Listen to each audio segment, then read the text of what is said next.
அனைவருக்கும் வணக்கம். Welcome back to வாகன பொழுது சேனல். ஸோ இன்றைக்கி இந்த வீடியோவில் என்ன பார்க்க போகிறோம் பார்த்தீங்கன்னா, கார் ரேடியேட்டர் வந்து க்ளீன் பண்ணுறது தான் பார்க்க போகிறோம். ஸோ நம்ம ஃப்ளிப்கார்ட்டில் ஒரு வாட்டர் வாஷ் கன் வாங்கினோம். அது எப்படி இருக்குன்னு செக் பண்ணுறதுக்காகத்தான் இந்த வீடியோ. கார் ரேடியேட்டர் வந்து க்ளீன் பண்ண போகிறோம். எவ்வளோ டஸ்ட் இருக்குன்றதை நீங்களே பாருங்கள். ஸோ இந்த மாதிரி வந்து கார் ரேடியேட்டரில் இவ்வளோ டஸ்ட் இருக்கக்கூடாது. கன்று ஃப்ளிப்கார்ட்டில் வாங்கினது கொஞ்சம் சுமாரான கன்று தான். சார்ஜ் வந்து ரொம்ப நேரம் வந்து யூஸ் ஆகலாம். பேட்ரி வந்து கொஞ்சம் டம்மி பேட்டரியாக தான் இருக்குது. இந்த மாதிரி சின்ன சின்ன வேலைகளுக்கு மட்டும் இந்த கன்னை வந்து நம்ம பயன்படுத்திக்கலாம். ப்ளஸ் வந்து பைக் வாஷுக்கு பயன்படுத்திக்கலாம். கார் வாஷுக்கு நாட் யூஸ்ன்னு கூட சொல்லலாம், வேஸ்ட்டு தான். $2500 $3000 இந்த மாதிரி கன் வாங்கினோம்னா அது வந்து பிரயோஜனம் இல்லை. காரை பொறுத்தளவு பைக் மட்டும் யூஸ் பண்ணிக்கலாம். ஸோ என்னோடய அனுபவத்தை நான் பகிர்ந்துக்கிறேன்.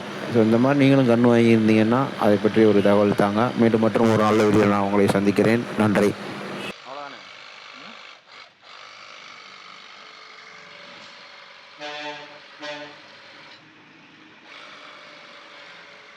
அது பட்டை அடிக்குமா? அது பட்டை அடிக்கும்.